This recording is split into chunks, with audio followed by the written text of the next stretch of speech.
Pessoal, simplesmente juntei uma família inteira. A família inteira de cabeçudo. De gente assim, ó. Pensador, cientista, só foda, tá? Pode até falar essa palavra, porque são os mestres foda que eu conheço. E os Meira me deram a honra, então, de estar aqui no mesmo painel. Silvio Meira, Luciano Meira e Pedro Meira. Eu vou pedir para eles se apresentarem, porque eles têm título demais, entendeu? Alô, alô, Silvio Meira, diga aí. Né? Quem você é? Que o povo já te conhece, né? Mas quem você é? Opa, Lindália, prazer estar aqui. Eu sou batuqueiro de Maracatu, sou cientista-chefe na Digital Strategy Company e sou professor extraordinário da César School. Isso, e corporate hacker. Ô, mestre Luciano Meira, diga aí, direto de Pernambuco. Isso, eu sou professor de psicologia na Universidade Federal de Pernambuco, cofundador e CSI da Joy Street, que é uma edtech no Porto Digital, e sou professor colaborador na César School. Ô, Pedro, e você é filho de Silvio, sobrinho de Luciano, estudante da Universidade Federal de Pernambuco e nosso vencedor do Hacking Help Covid da Vertical Educação. Exatamente. Não é? Tu já tinha antes participado de um hackathon? Não, foi o primeiro. Foi o primeiro e olha, eu nem sabia que você era da família Meira, viu? E não ficava aqui na torcida, né? Porque aí a gente começa uma tese chamada assim, né? Não é filho de peixe, peixinho é, filho de Meira. Shark será. O pessoal falou que os hackers vão invadir o mundo, que os hackers vão dominar o mundo. É isso mesmo, Silvio e Luciano? Bom, a gente tem uma discussão na família aqui, Lindália, há muito tempo, que é oriunda de uma brincadeira que eu inventei na década de 90, já faz mais de 20 anos, uns 25 anos, de que tudo é software, baseado na ideia de que seja lá o que você esteja fazendo, seja lá qual for o seu negócio, você estaria no futuro no negócio de escrever software. E isso, quer dizer, quando você dizia isso antes da internet, parecia aquela coisa remota de será que os supermercados vão ter que escrever software? Será que o varejo vai escrever software?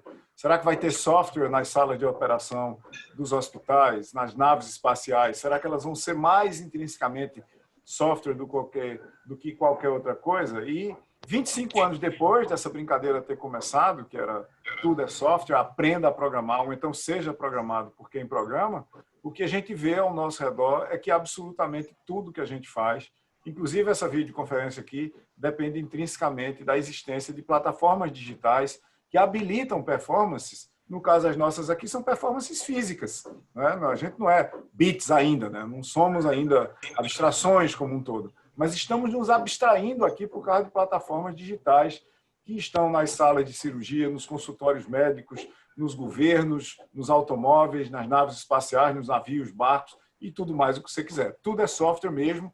E os hackers não vão dominar o mundo, não. Eles já dominaram o mundo. É mesmo, olha, na verdade a gente já pode ser até holografia, né? Que lá na Globo a gente já brincava disso.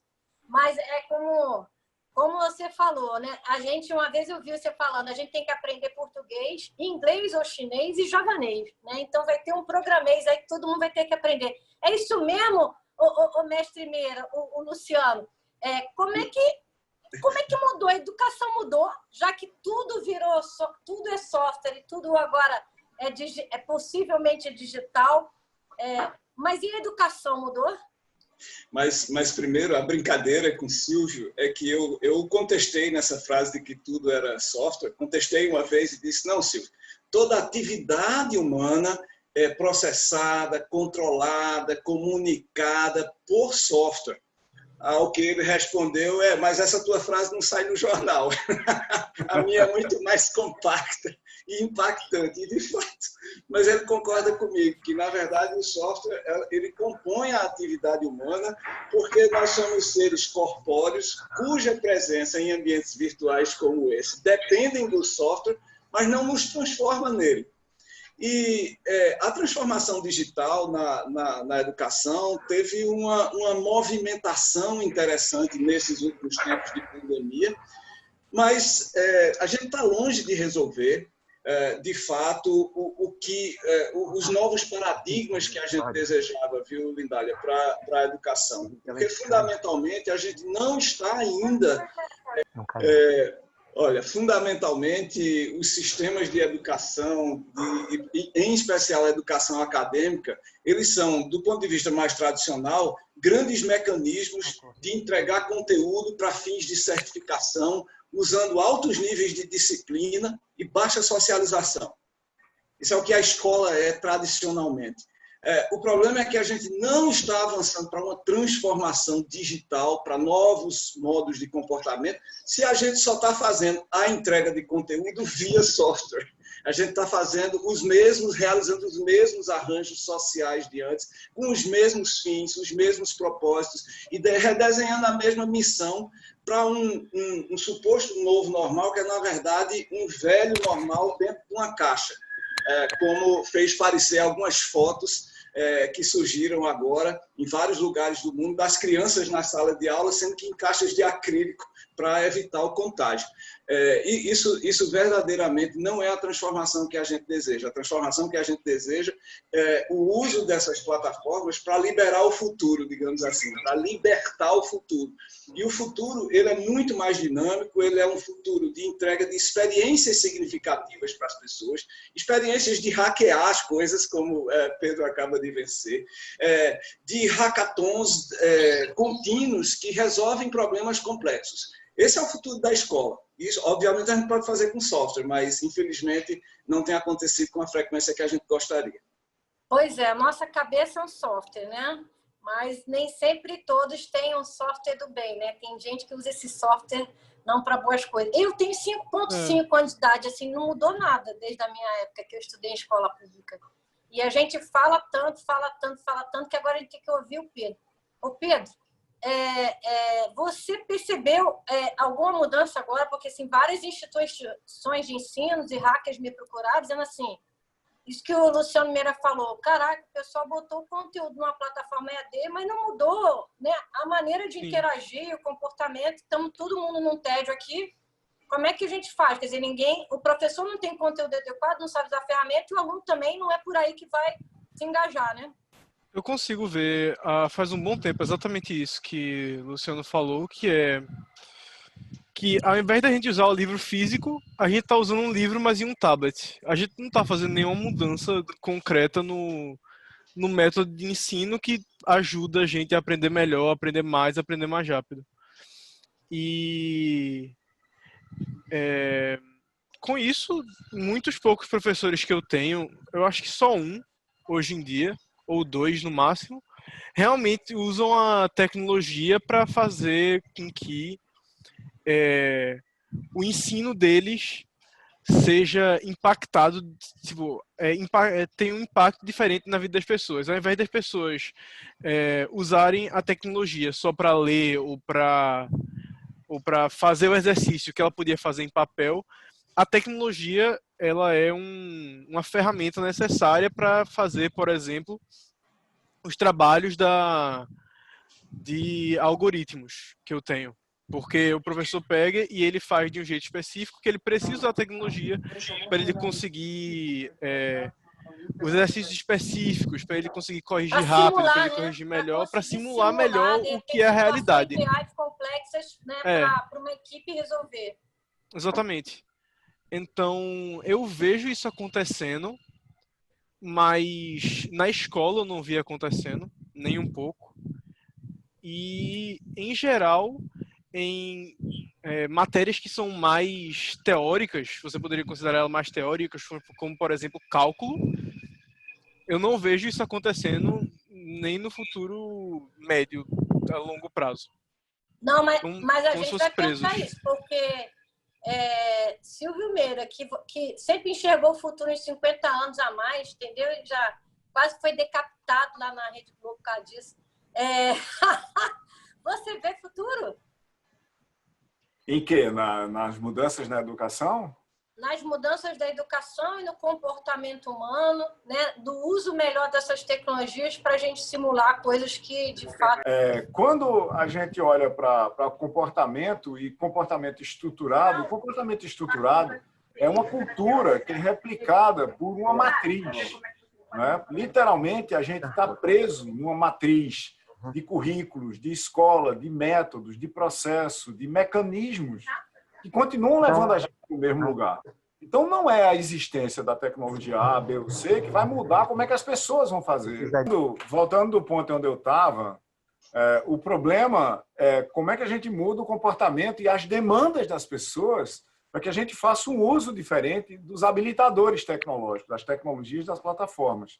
A gente vai continuar criando plataformas. Por exemplo, vamos criar a partir de coisas que já temos, que já criamos, ambientes 3D para você fazer simulações, para você fazer laboratórios.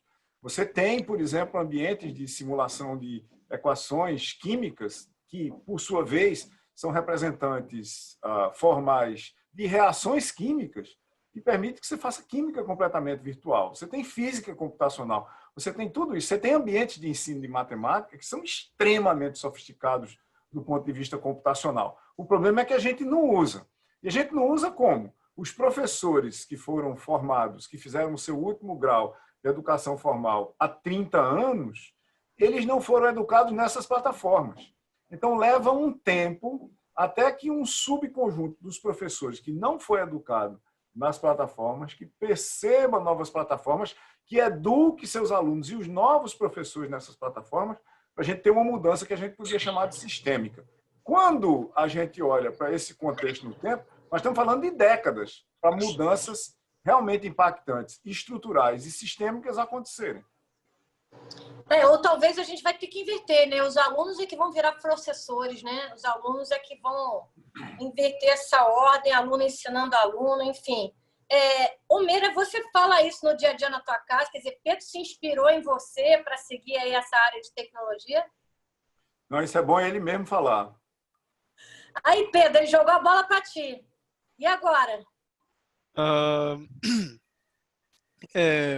Eu sempre me interessei muito pela área de tecnologia, não somente por causa do meu pai.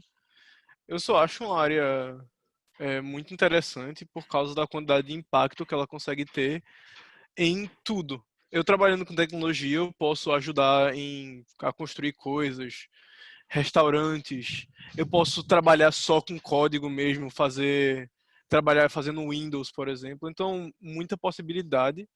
E eu me interesso pela área de matemática e mexer com computadores, então foi assim que eu escolhi essa área.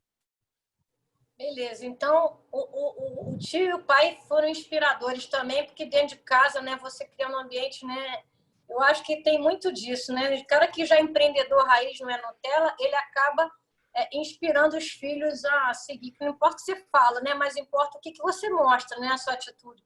Eu tive a possibilidade de conhecer as coisas que eu poderia gostar. Eles me proporcionaram isso, então... Esqueceu de citar o mundo dos games, né? Que você sempre esteve mergulhado no mundo dos games e isso certamente te trouxe mais para junto da tecnologia, não? Sim, certamente. Ótimo. Luciano, já que você falou, a pergunta que não quer calar, nós temos 750 mil vagas em aberto para a área de tecnologia, né? As universidades, então, não estão formando, ou o povo que tem a opção de curso gratuito, inclusive recebi hoje que a Harvard lançou cursos gratuitos em português de Science Computer aí, e o povo, então, não procura estudar isso. O que você acha que está faltando? Que gatilho é esse? Eu acho que o outro Meira deve ter uma análise mais precisa, que ele é do campo das ciências da computação, mas do ponto de vista de engajamento das pessoas com novas possibilidades de atividade escolar, de atividade acadêmica, o que está faltando, na verdade, é a universidade, as escolas técnicas e a escola de ensino básico se estruturarem para construir esses futuros. Veja, esse futuro é possível. Eu vou responder a mesma pergunta que você fez para a Silvia. Eu tenho grande esperança na construção desse futuro. Na verdade, menos nas plataformas tecnológicas e muito mais numa aposta de que as pessoas envolvidas nesse negócio, que são os professores e seus estudantes, nós, professores, não conseguiríamos fazer isso sozinhos, mas também nós não somos necessariamente resistentes à direção do futuro, à construção desses futuros possíveis. Mas a gente precisa um novo tipo de discurso, um novo tipo de institucionalidade, ou seja, de gestão das instituições acadêmicas para que esses futuros se tornem mais possíveis. Então, um discurso acadêmico, um discurso institucional da academia, que não aprisione as pessoas. A gente precisa de muito mais liberdade. A gente precisa as pessoas falam em metodologias ativas e isso parece caixinhas. Mas, na verdade, se você colocar problemas para as pessoas resolverem e essas pessoas puderem colaborar, estudantes e educadores, juntos, peer tutoring, alguns pequenos arranjos que a gente pode fazer, ou novos arranjos sociais que a gente pode fazer no ambiente acadêmico, vai mudar tudo. Então, não necessariamente por conta das plataformas, e são plataformas maravilhosas essas que Silvio mencionou, mas por conta dos novos arranjos sociais que a gente tem que liberar dentro da academia. Agora, para isso, a gente tem que tomar risco, a gente tem que se arriscar na direção desses novos arranjos sociais. E muitas vezes a gente não faz isso, não é porque o educador é resistente, é porque o discurso institucional da escola, da academia, é um de manutenção do status quo. É isso que tem que mudar fundamentalmente. Nós vimos muitos exemplos, aliás, Pedro citou um, de professores que se movimentam na direção desse futuro.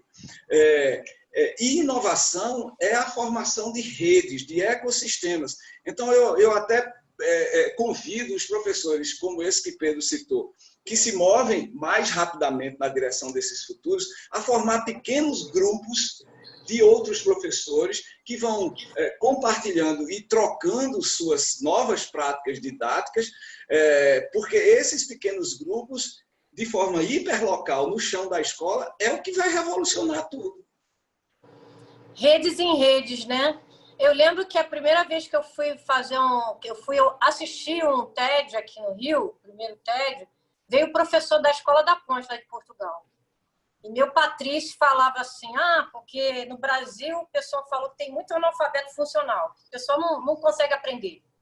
E ele foi fazer uma experiência lá na Rocinha, ele botou uns papelinhos e falou, agora tire aqui o papelinho e leia. E o cara leu, Coca-Cola. Agora tire o papelinho e leia, McDonald's. Tira o papelinho e leia. TV era a novela da época, que era a novela da Globo, lá agora esqueci o nome. Enfim, que tinha um lixão lá, não sei o quê. Avenida Brasil. Avenida Brasil, e o cara leu. Como que são analfabetos funcionais, pá? Tu que não sabes ensinar. Então, eu pergunto assim para Silvio Meira. Eu lembro que no MIT eu conheci uma área lá chamada Computational Thinking, né? Design Thinking, Computational Thinking, né? Pensamento computacional. Então, esse o caminho. A gente começou a ensinar as crianças empreendedorismo, computação, desde 8 anos de idade, né? Como é que a gente deveria fazer essa hackeada da academia, começar já a reduzir esse caminho aí de 20 anos que a gente iria levar. Dando continuidade ao que o Luciano estava dizendo, Lindália, até porque eu concordo com ele, o que eu acho é que a gente devia, de uma certa forma, parar de ensinar. A gente devia criar oportunidades para as pessoas aprenderem. Essa história do mundo em rede é quando eu, que sou professor, deixo de ser literalmente o transmissor do conhecimento para ser o habilitador do aprendizado. Eu crio o contexto para dizer, olha, fiz uma curadoria desse universo aqui e essas coisas são razoáveis. Tem vários caminhos aqui por onde vocês começarem. Nós temos um conjunto de missões e desafios, de objetivos, de coisas que nós deveríamos fazer a partir daqui. Descubram como chegar lá no cumprimento da nossa missão, por exemplo, e quais são os desafios que a gente tem que vencer até lá. Se a gente instrumentasse o processo desse jeito, se a gente botasse ele de cabeça para baixo, ao invés de ficar blá, blá, blá, blá, blá, blá, blá, blá, ensinando para as pessoas, ó, pensamento computacional é isso aqui. A maioria das pessoas que aprende o que é pensamento computacional vai ter a consciência de que aprendeu, quem aprende mesmo, vai ter a consciência que aprendeu depois de ter aprendido. Olha para trás e diz, eita, eu aprendi isso aqui. Mas você não sabe que está aprendendo aquilo enquanto está aprendendo, não é explícito assim. Então, a gente tem uma coisa muito pedante no arcabouço acadêmico da humanidade, que é o seguinte, eu preciso de um professor que detém o saber, que vai transmiti-lo magicamente para as outras pessoas. A gente precisa deixar que as experiências aconteçam de forma mais caótica, um pouco mais caótica. Tem uma certa ordem no processo de criação das oportunidades de aprendizado, mas deixa acontecer. eu vejo o pessoal da idade de Pedro, né? Pedro tem a sorte de ter nascido depois da internet, né? Nasceu já no século XXI. Então, quando ele entendeu o mundo, uma das primeiras palavras que ele disse foi "do", né? Que para ele era computador. Ele apontava assim, "do", tinha em casa, ele via nos lugares assim por dentro. Então, para ele, que é um ambiente natural daquele negócio, assim, vamos apertar para ver se funciona. Então, tem um modo de aprendizado que é vamos fazer coisas para ver o que é que funciona. Depois de eu testar tudo que não funciona e funcionar em várias outras coisas, eu começo a criar uma teoria ingênua de qual é o mundo ao meu redor. E é isso que o pessoal da geração Z está aprendendo a fazer. Está aprendendo a fazer na frente e à frente dos seus professores. Os dois contextos fazem parte aqui, porque os professores estão vendo e não estão entendendo que eles estão fazendo isso, e eles, na realidade, saltaram por cima do ambiente acadêmico do qual eles fazem parte e começaram a fazer as coisas sozinhos. Eu acho que a vasta maioria das coisas que Pedro e a turma dele, por exemplo, usaram no hackathon que você promoveu e eles estavam lá, eles não aprenderam na universidade. Né? Talvez ele possa até confirmar isso aí. Eu não participei. Eu já ia fazer essa pergunta direto para Pedro, se ele aprendeu alguma coisa na jornada lá do hackathon, né? E o que para ele fez a diferença. Uhum. Eu aprendi, a maior parte do que a gente usou realmente não foi do que a gente aprendeu na faculdade. Foram de coisas que a gente foi pesquisando, ou que a gente, por exemplo, a gente tinha uma suposição sobre uma coisa, a gente pesquisava, confirmava se era verdade ou não, falava com os monitores que foram disponibilizados, e aí a gente também conseguiu aprender muito mais rápido, porque a gente estava pensando em como resolver um problema, e a gente pensava em soluções para o problema, e para resolver as soluções para esse problema que a gente tinha pensado, a gente tinha que pesquisar sobre o que era viável, o que existia, e no fim a gente não usou quase nada que a gente aprendeu na faculdade. Tanto eu como os outros participantes do meu grupo, a gente compartilha esse sentimento. Cara, que você vai me fazer chorar, meu irmão. Porque, porra, só criei esse negócio, essa maluquice que dá um trabalho da porra, porque eu queria justamente que as pessoas tenham uma jornada de aprendizado de fato, mas que as pessoas se descubram, né? Durante essa jornada. Ai, meu Deus, e agora? Deu muito certo. E agora? E agora vamos ao seguinte. Explode o coração. E agora vamos ao seguinte, em vez de eu perguntar, vamos inovar aqui, né?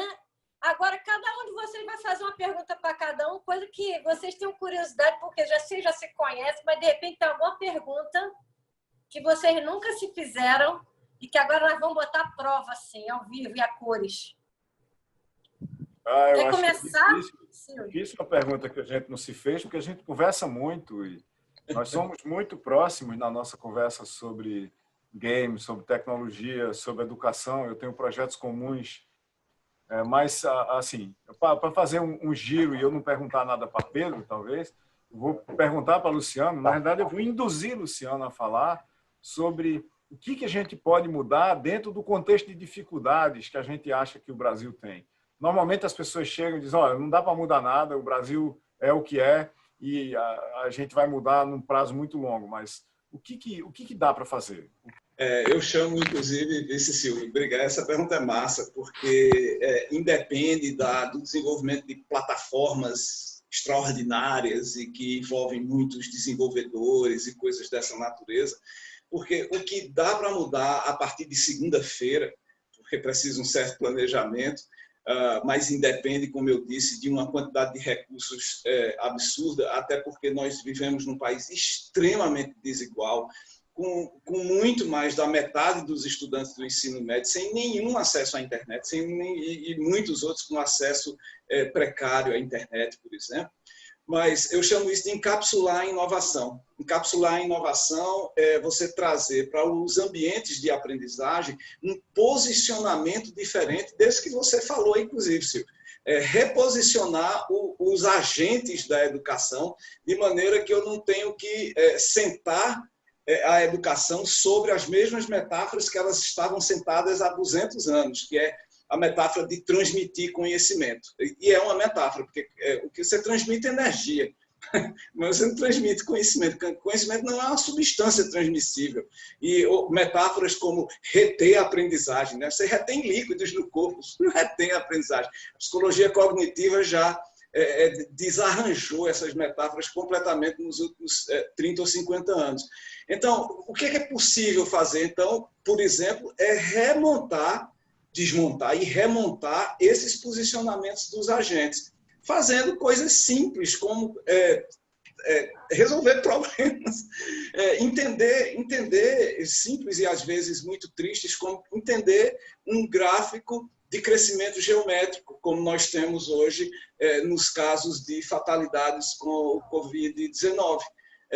As pessoas muitas vezes não se espantam com a quantidade de pessoas afetadas, contagiadas e mortas, porque elas não conseguem projetar, vendo aqueles números, que é um absurdo e inaceitável. Então, você precisa estudar, as pessoas precisam entender gráficos dessa natureza para entender a natureza humana que está envolvida no negócio. É a matemática a serviço da solidariedade. E você faz isso, gente, a partir de segunda-feira. Em vez de você for dar aquela aula no Zoom explicando ou explanando até, né? Porque muitos de nós nem explicam, é só explanando, né? Transmitindo essas informações. Traz as pessoas para discutir em pequenos grupos esse negócio, formular hipóteses, exatamente como o Pedro estava descrevendo ainda há pouco, e discutir esses negócios, reconhecer que uma opinião não é um argumento, uma opinião carece de uma justificativa e de uma previsão de contra-argumento para ser válida, de alguma forma, num processo de discussão onde a ciência tem um lugar central. E isso tudo exige o quê? Somente, mas é meio difícil de fazer, por isso que precisa um exercício. Reposicionar-se como educador. Sair dessa posição de centralidade que o Silvio mencionou e experimentar outras coisas, outros modos de conversação. É isso. Está lançado o desafio, pessoal. É já para começar agora. Não é para esperar 2050, não. Não é? E Joy Street está no epicentro disso? Você que está movimentando essa mudança, Luciano? Então, na Joy Street a gente desenvolve plataformas que contêm o que a gente chama de jogos conversacionais. São jogos digitais que são disparadores de diálogos entre professores e alunos. Eu tenho uma pergunta para Pedro, com a curiosidade que eu sempre tive, que ainda está nas perguntas, né? Pedro, é verdade que você aprendeu japonês jogando videogame? Eu tentei. Detalhes, eu tentei. Por favor. Boa parte do inglês que eu aprendi foi jogando e conversando com pessoas que eu conhecia nos jogos. E também por isso que jogos são tão bons, pelas conexões que você consegue com eles. Especialmente jogos que tem uma comunidade bem conectada.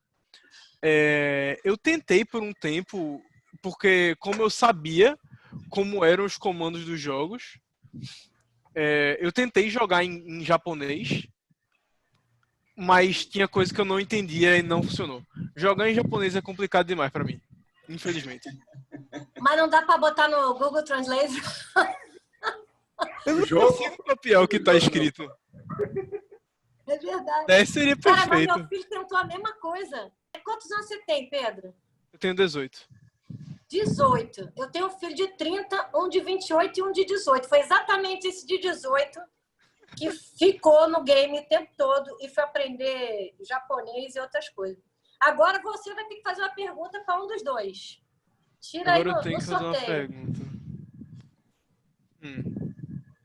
Eu tava tentando aqui pensar uma pergunta difícil, porque boa parte das coisas eu não preciso nem perguntar, que eles já me respondem.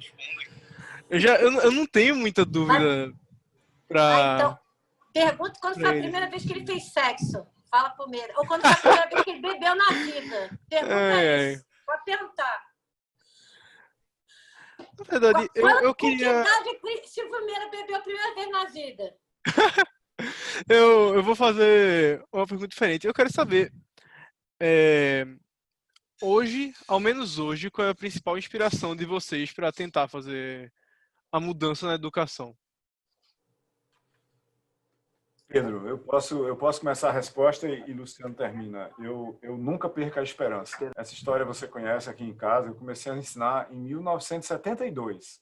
Então, faz 48 anos que eu estou em sala de aula. Talvez Luciano tenha uma largura tão grande, porque eu acho que começou antes de mim na idade, inclusive. Mas em 72 eu comecei a dar aula. E eu fui entendendo durante o processo, eu comecei a dar aula porque eu achei que eu sabia mais do que as pessoas a quem eu estava dando aulas. E era literalmente dar aulas. Como parte do meu processo de formação, eu fui entendendo que o papel do professor era diferente. E esse papel do professor, do habilitador, do criador de oportunidades de aprendizado, do facilitador do processo de descoberta do conhecimento, eu nunca consegui chegar num ponto que eu esteja nem satisfeito comigo mesmo, quanto mais com o estado de mudança do mundo que eu queria ver ao meu redor. Então, o que me faz acordar todo dia e passar o dia todinho estudando isso e tentando melhorar o estado de fazer isso, de criar sistemas educacionais, de criar processos educacionais, é uma insatisfação profunda com o status quo e com o meu próprio conhecimento de como mudar ele. Sinceramente, eu acho que nós sabemos muito pouco sobre o sistema como um todo e as suas facetas, múltiplas facetas diferentes em muitos países, e ainda menos sobre como efetivamente mudar isso de uma maneira significativa com a performance alta. Pedro, a minha primeira inspiração, talvez você não saiba disso, mas foi seu pai, porque eu fui fazer engenharia eletrônica. Eu tinha 12 anos quando Silvio foi para o ITA, o Instituto Tecnológico da Aeronáutica, em São José dos Campos, e eu fui fazer o mesmo curso que ele, mais ou menos, mas era o mesmo curso na Universidade Federal, e eu entrei. Mas aí aqui tem uma história interessante, e eu vou contar rapidamente, é que mais ou menos no final do segundo ano, e eu era um bom estudante, e eu gostava de engenharia, mas eu fui substituir um professor de matemática a pedido de um cunhado, na época, numa escola de criança. Criança mesmo, até quarto ano, o equivalente, criança de até 10 anos de idade. Eu, obviamente, num primeiro momento, eu disse, pô, mas eu tinha 19 anos, tá? Eu não sei ensinar criança, mas tu sabe matemática. Vamos lá, são 2 semanas. São só 2 semanas e você volta para a sua engenharia. Eu fui capturado de tal forma, arrebatado por aquele desafio ali, que eu fiquei o resto da vida, na verdade, e não voltei mais para a engenharia, diga-se de passagem, fui fazer outras coisas completamente diferentes, porque o que passou a me inspirar foram crianças e jovens na escola, na academia, no ensino superior, no ensino técnico, que lutam diariamente por essas trilhas de aprendizagem, né? Esse lifelong learning deles, que é uma luta incansável por construir lugares interessantes no mundo, por construir futuros, né? Então, a construção de futuros está, sobretudo, neles, né? Eu me lembro que essa inspiração nova que emergiu dentro da escola, e eu não sabia o que fazer, e era tão bom não saber o que fazer na época, porque eu chegava na escola e fazia assim, o tio falava para as crianças, aqui na década de 80 o professor chamava o tio, né? Quando era para crianças.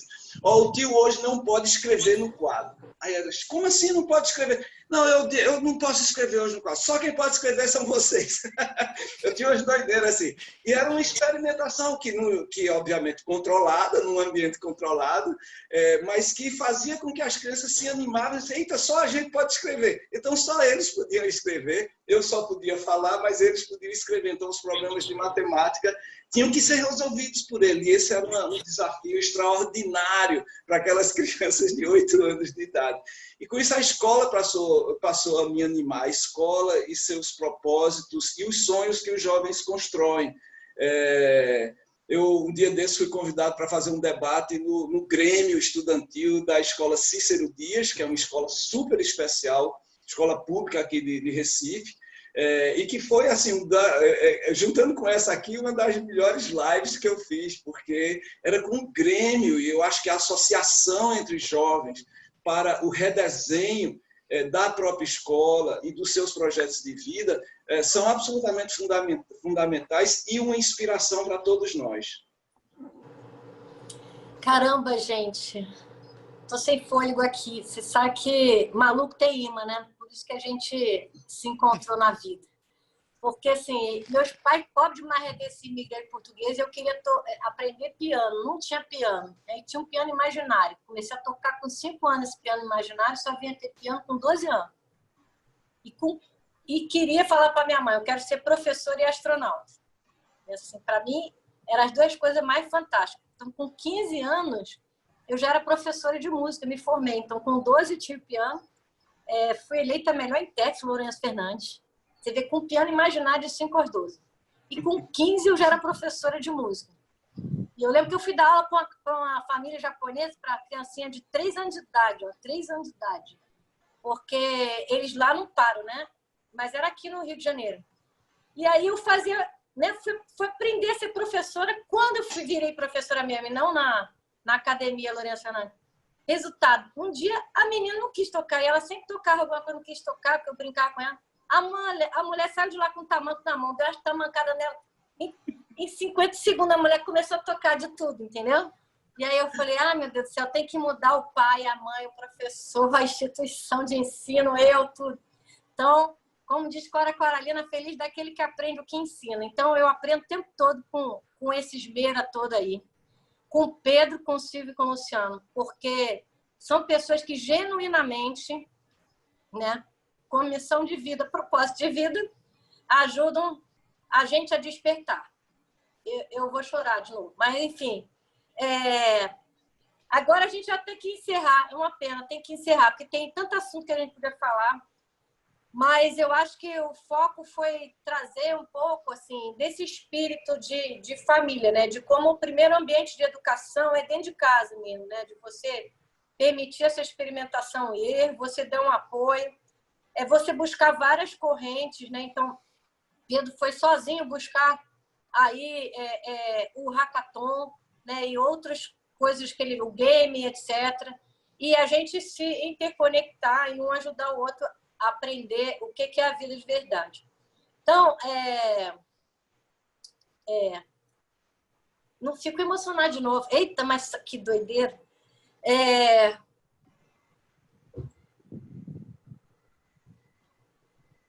Desculpa. Eles vão editar isso aí, vão tirar essa parte, entendeu? Tira não. Essa é a parte bonita. Essa é a parte legal, onde a gente se une ainda mais.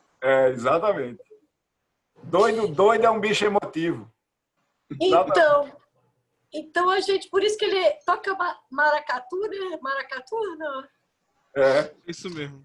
Exatamente. Então a gente tem que tocar esses instrumentos. Mas enfim, estamos aqui no ambiente alegre, porque assim, a gente tem que a gente está aqui para inspirar esse povo a mudar, não a ficar conversando, discutindo. O povo aqui no Brasil tem mania de discutir muito, mas não refletir, né? Então, eu queria que vocês deixassem aí a sua última mensagem para o pessoal que está aqui nos assistindo, seja hacker, dev, jovem, estudante, seja velho, porque assim, a gente vai tratar de longevidade, vai tratar de uma opção de coisa aqui nos painéis, né? E a gente entender, né, qual que é o futuro presente aí, como é que vocês estão vendo a gente está passando por essa pandemia, é uma opção de mudança de comportamento, sei lá o quê, mas... Né, na visão de vocês, qual que é a mensagem que vocês deveriam deixar para esse nosso povo brasileiro e que, enfim, enfrenta sempre essas lutas, essas crises, mas podia, né, ter um país melhor se a gente mesmo assumir, né, essa gestão da gente, da nossa comunidade, do nosso bairro, da nossa família e do nosso país. Se eu puder dizer nunca é tarde para começar a mudar.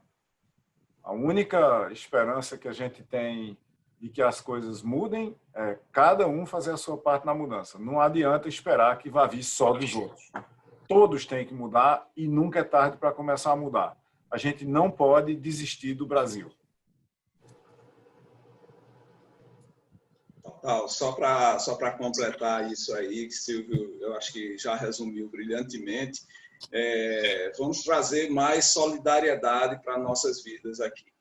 Eu acho que esse suposto novo normal, se não construir as bases de um país mais solidário, e a gente, nas redes sociais físicas, na nossa presença do mundo, não conseguir acolher esse outro e formar redes, fazer de alguma maneira emergir essas redes de solidariedade, então a gente não tem mais muito futuro mesmo não, mas eu tenho a esperança que isso vai acontecer.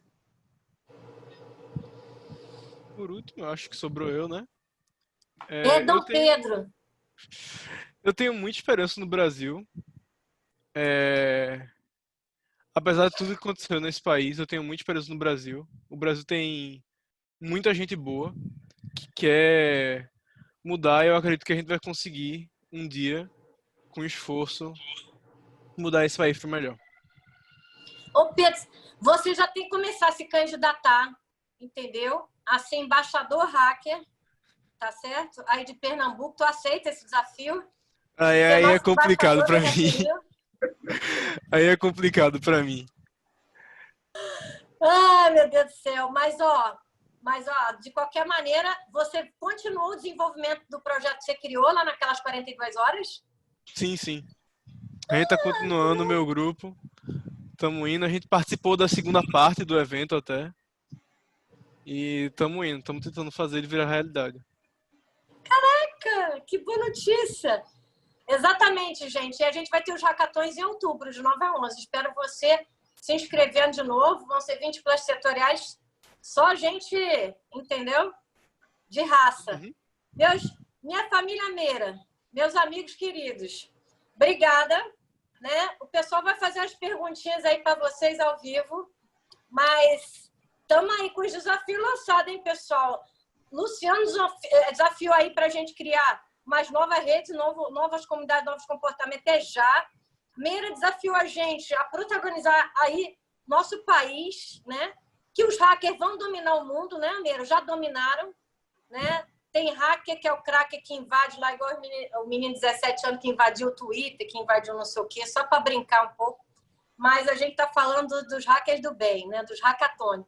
E Pedro vai botar a galera toda de Pernambuco para concorrer, né? Porque, assim, Pernambuco é um país, né? Vamos combinar. Foi onde nasceu o primeiro polo digital aí de César School e onde tem essa nova geração de que eu tanto me orgulho, de brasileiros que vão mudar o nosso país. Obrigada. Valeu.